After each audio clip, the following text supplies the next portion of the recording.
The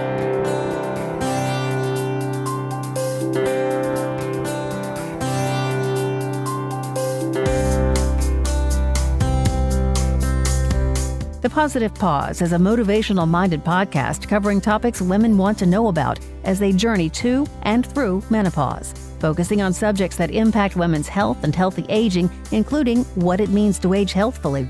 The Positive Pause features experts and influencers from a variety of industries and specialties. The information and opinions expressed on the Positive Pause are not intended to replace the services of trained professionals or to provide specific medical advice. To see the National Menopause Foundation's full medical disclaimer, please visit nationalmenopausefoundation.org. Welcome to the Positive Pause. I'm Claire Gill, founder of the National Menopause Foundation. I'm excited to speak with our guest today, Patti Temple Rocks. She is the author of I'm Not Done Yet. It's time to talk about ageism in the workplace. Her book, an Amazon bestseller, was ranked as one of Inc. magazine's 9 books every professional should read in 2019. And Kirkus described her book as compelling argument and a spirited call to action against workplace age discrimination. Patti is also a Forbes contributor and public speaker. In close to 4 decades in the communications business, Patti has held senior leadership positions in 4 different areas of the industry: PR, advertising, corporate, and startup. Patti is known as an inspirational leader, innovative thinker, problem solver, growth driver, passionate brand steward, and both an agent for change and a counselor during that change. Thank you so much for speaking with me, Patti. Thanks, Claire. I'm happy to be here. So let's start a little bit by talking about ageism in the workplace and what that means. How prevalent is it? And what are some of the things we know about it that confirm that ageism is really impacting our workforce? Well, there's a lot there. So Yeah.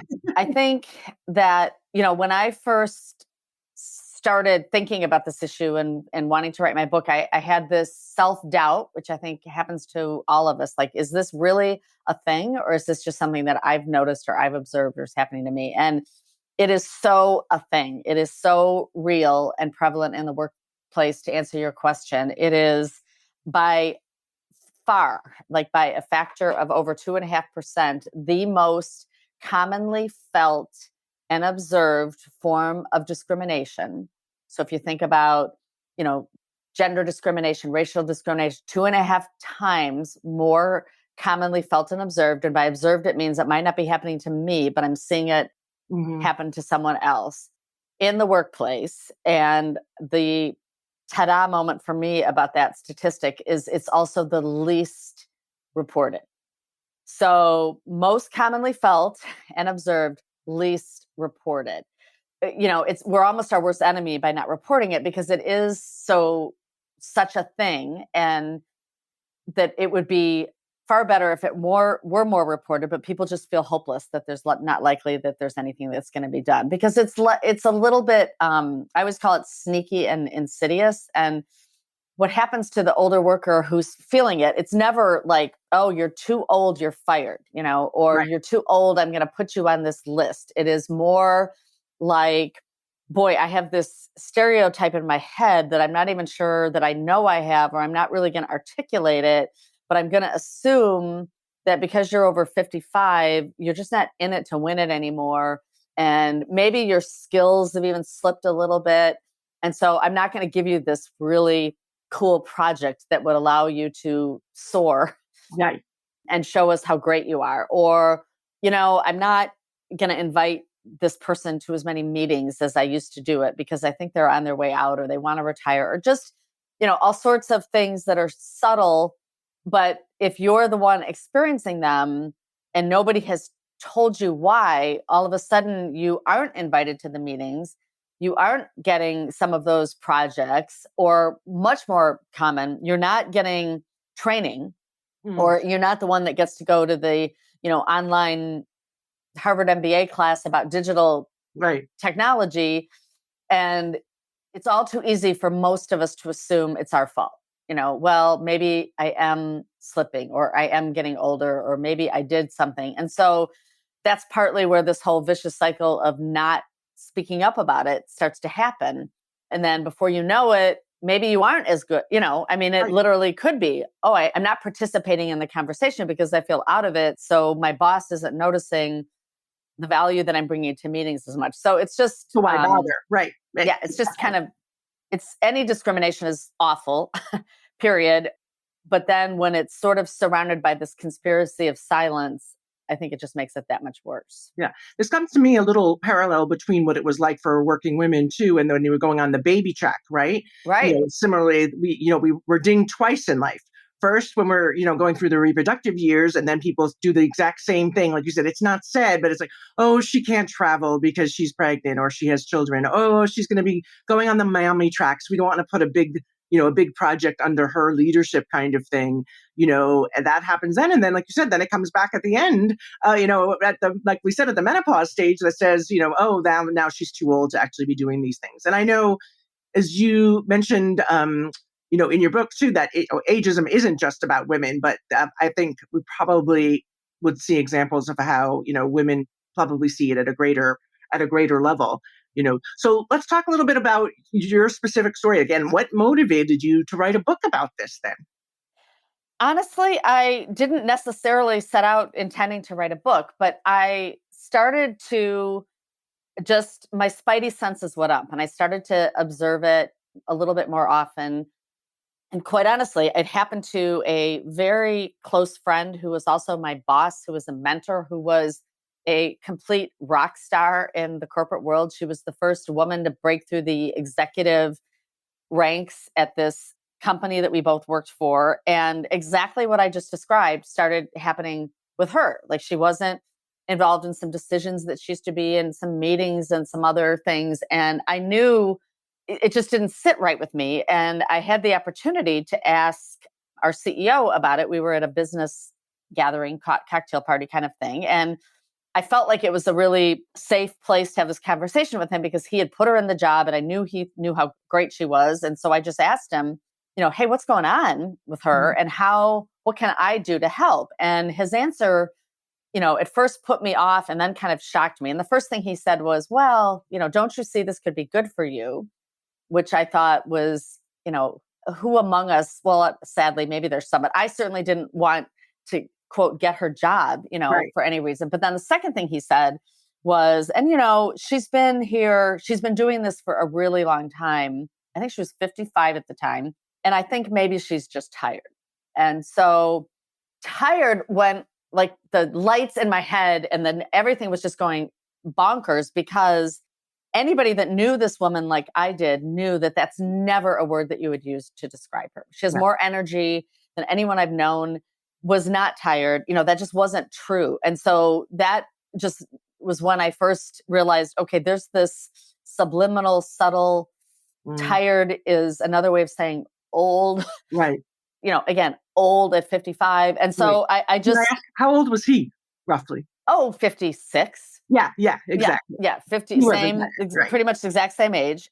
And I do believe, and we can come back to the women thing, I also do believe that was at play as well, too. But it was largely, I just, like I said, responded to that word. And my own response to it was, she ultimately decided to leave, and move on, and is doing just fine. Thank you very much. Is on several boards, everything's great.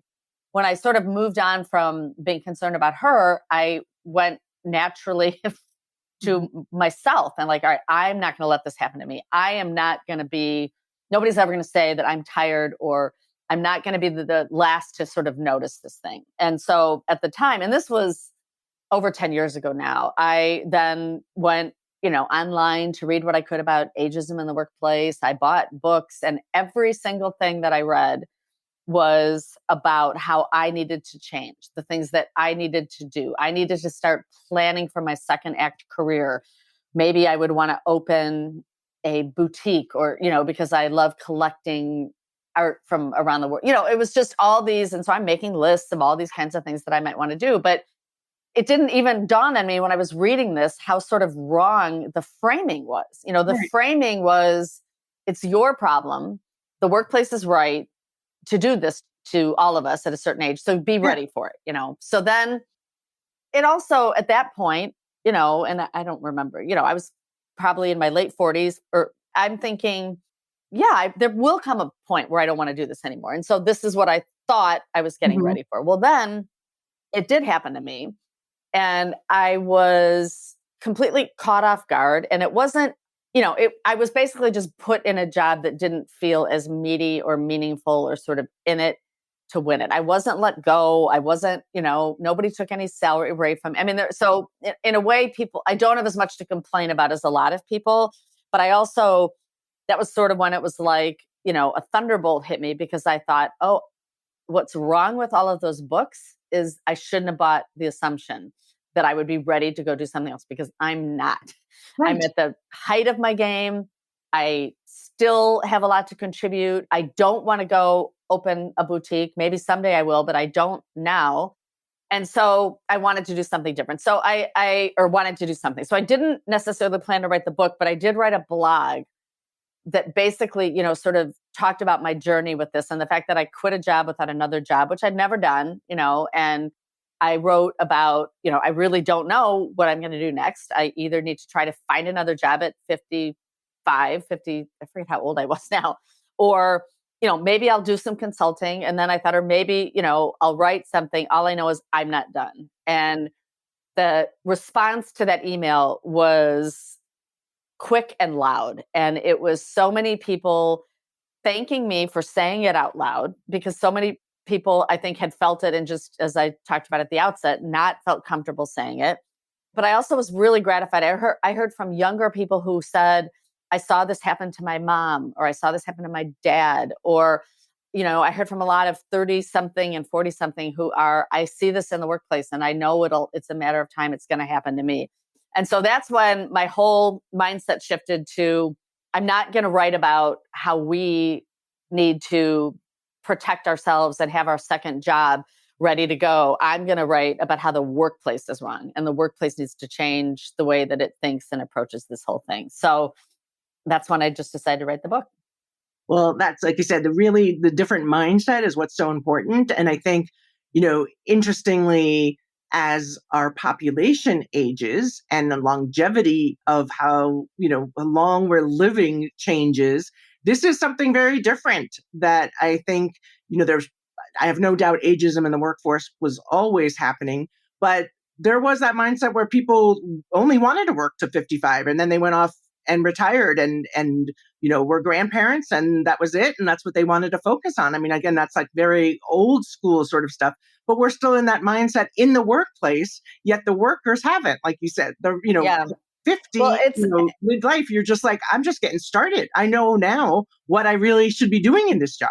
right. And I think, I have two reactions. One is, I hope what you're saying was true, and that it wasn't a case, again, of our unspoken biases about older The people, that, society's right. This is what that you of do. course they want to do that. But I do think it was different. And you're right. In large part, it was because of longevity was different. And so, if you think about our grandparents who, maybe retired at 55 or 60, they were lucky to live to 75 or That's 80. it. Right. So it's just, it's a whole different game now. And the other reality is that for, all sorts of reasons, we are far less financially prepared to retire That's right.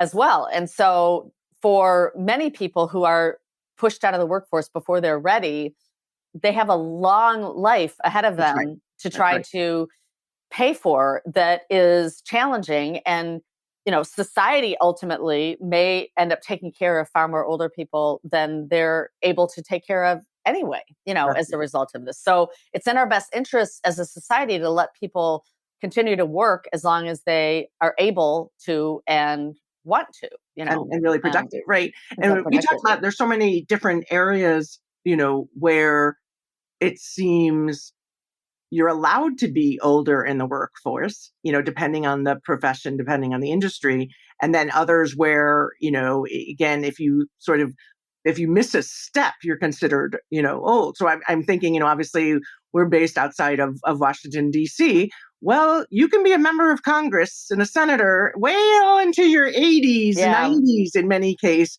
and people are reelecting you at that age, right? So apparently you're able to run the country, when you're older, but you're not able to stay in the workforce, which is kind of weird. And I Yeah. think particularly, I would say the industry that you were in and that I was formerly, in the PR, the marketing, the communications kind of stuff, I think that's an area where the younger, the better in many cases. Yeah, So it's really, definitely industry, tech, communicate. There's a lot of right. industries where it is absolutely a detriment. But then I have found that in like pharmaceutical, Mhm. research oriented things where it's less of a prevalent problem. But I do think that the pandemic has changed things a little bit in both good and bad ways for older workers. And that, you described, what's going on in Washington. If you look at Dr. Fauci, there is this, I think, comfort that is coming to some degree from some people who've maybe been around and seen some of these things. But also at the same time, many people, and I'm going to say this in a very provoking way, but like many people just decided that old people were expendable. Mhm. And so the response to some of that has, I think, exacerbated some of our society based, not just workplace based attitudes about older people. But at the same time, we've also got this labor shortage that we've never seen before, that people were predicting before the pandemic even happened, just because if everybody eligible for retirement did retire or was, sort of forced to retire, there weren't going to be enough people ready to sort of fill those gaps.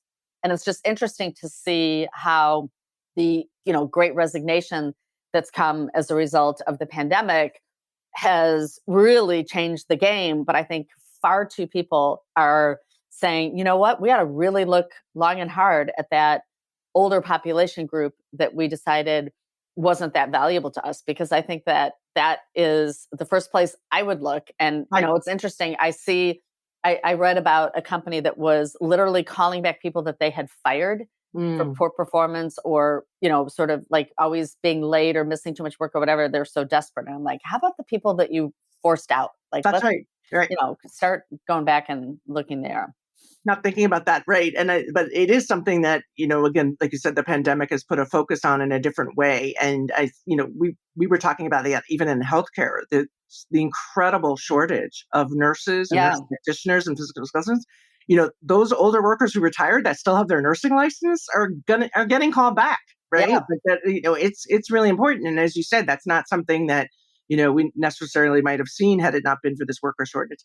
But it's also interesting that we have not paid attention in a way that we should have to the trends that come with, all the population studies that we've talked about, right? We've been talking about boomers forever, but Gen X and Gen Y are just as large, right? And as you said, there's not going to be enough support for those generations on Social Security if there right, is Social Security, right? right, And we don't have the pensions that we did from long, term work with companies that you stayed with for 30 and 40 and 50 years.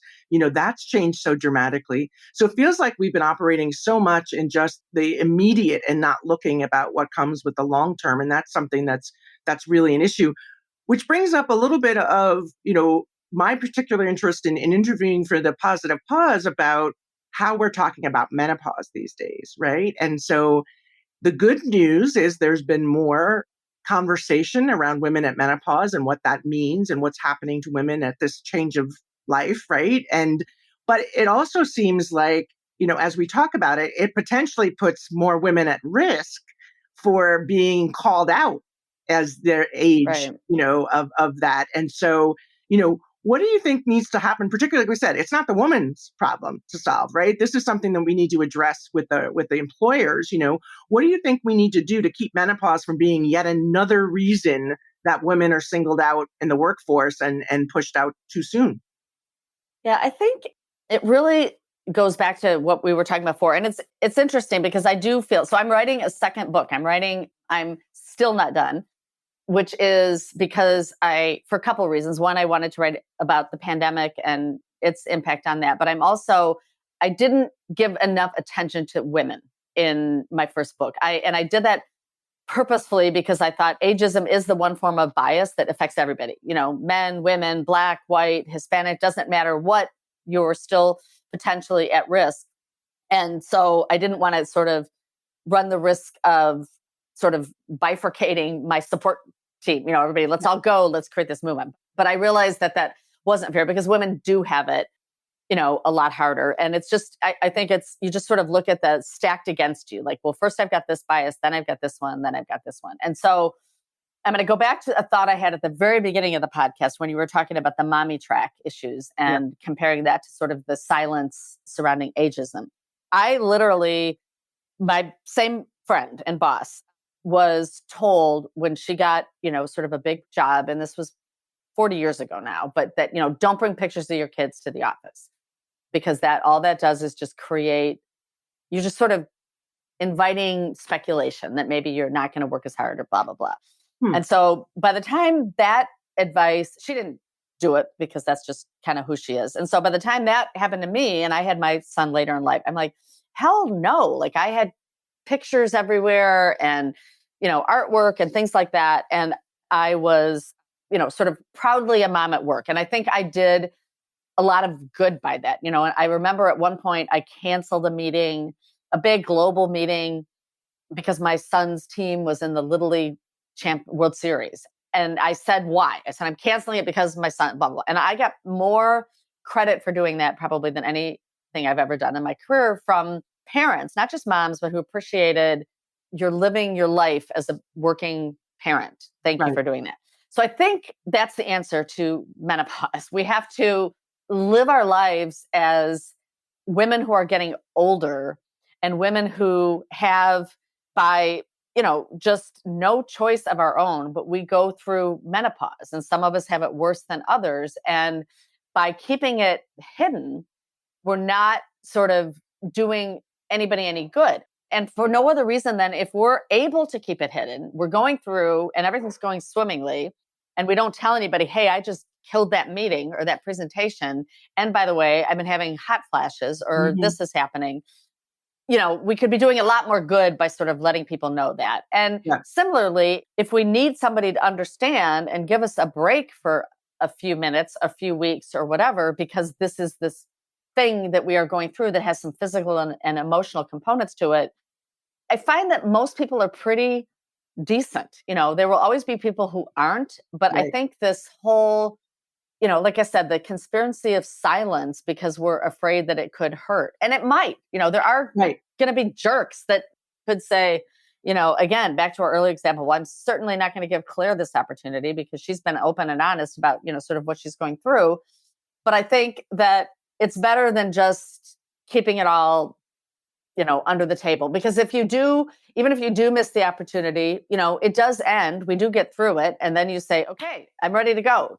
I'm sorry I didn't get to go on this, whatever it was, 6-month opportunity, but now like I'm ready to go. Yeah. And again, there's so many times that happens in life that has nothing to do with, your age or even your marital status or something like, sometimes those things happen to people. We just tend to focus on when it happens to women at these stages of life, and how to put an end to that. I agree, though. I think the more we talk about it, the more we normalize it, the less of an impact it will have, hopefully, if not on our generation, then the next generation. And I think, when I was thinking of setting up the foundation and talking about it, I had read a lot of articles again and seen all of those things about women going off silently and quietly, and you're no longer needed in society. And I kind of chuckled to myself and said, man, I've never done anything quietly in my life. So I really doubt I'm going to do this stage of life quietly. And so then, as you said, then I just sort of broadcast that, here we go, I'm in menopause and this is what I'm going to do. And this is the organization that, is going to make a difference. And I think, if we're successful, then we make it so much easier for the women who come after us to make this normal. But there's so many nuances that we have to work out, For to sure. make it. And we have to be, sort of brave enough to have the conversation. And I think that, my glass half full side, which is I'm not always there, but I always think back to an example of very early in my career. I worked for a company that had breakfast meetings all the time. And so these would be, and it was, they thought they were nice, right? We have this meeting at 7:30 instead of 8, but we're going to bring in breakfast and that will be wonderful. And at the time I was single, I didn't have kids, so I didn't know any better. But for the people with kids and had to deal with, dropping off and all the rest of that. So, but of course, everybody just coped. They got somebody to do it, or they Yes, did whatever, made it but they happen. they came to the meeting. So then it was interesting because the then head of HR, who had a daughter who had a child, and they were in the midst of, I think, moving back to the US from an expat assignment someplace. And so the daughter, her husband, and the children were living with him and his wife. And he realized this. And he said, we got to stop having breakfast meetings. And so they banned breakfast meetings. There were no longer breakfast meetings. Please don't have them. It became sort of antithetical to the culture to have a breakfast meeting, which was great for all the working, sort of parents out there. But it was, I feel like, okay, so he was so open to doing that once he knew of the problem. Why did it take us so long? Right. To let him know of There was the a problem. That's right. So That's I do right. think that Everyone some just of sort that is, right. to Didn't just, want to speak up, didn't want to be the extra problem, right? Sometimes we've got to make a little bit more noise. we do if definitely we have to want make to a little really bit more change noise. things. Yeah. So I know we only have kind of a few minutes left, but what do you think women and men can do if they think that they're experiencing ageism? I mean, as you said, talking up. So, is it going to HR and mentioning it? What are some of the options that people have if they're starting to see this happen? Yeah, I definitely think that is an option that you should take, sooner rather than later. I always encourage people to start writing things down, even if you don't think you're going to necessarily, it might not be a real problem, or you might not be ready to sort of go to HR or take it beyond. But if you haven't done that, and then you just sort of end up having this vague general conversation about things, as opposed to, well, this happened and then this happened, and just write it down. It doesn't have to be anything more than just a date and a note, just so that you sort of start to remember these things. And then I do think that you should go to HR. I also encourage people to advocate for others. So if you see something that you think is like, I worked with a woman that all of a sudden, we were dealing with big time staffing issues, like who should do this or who should be let go, or, like whatever. And like, she wasn't invited to the meeting about her own people.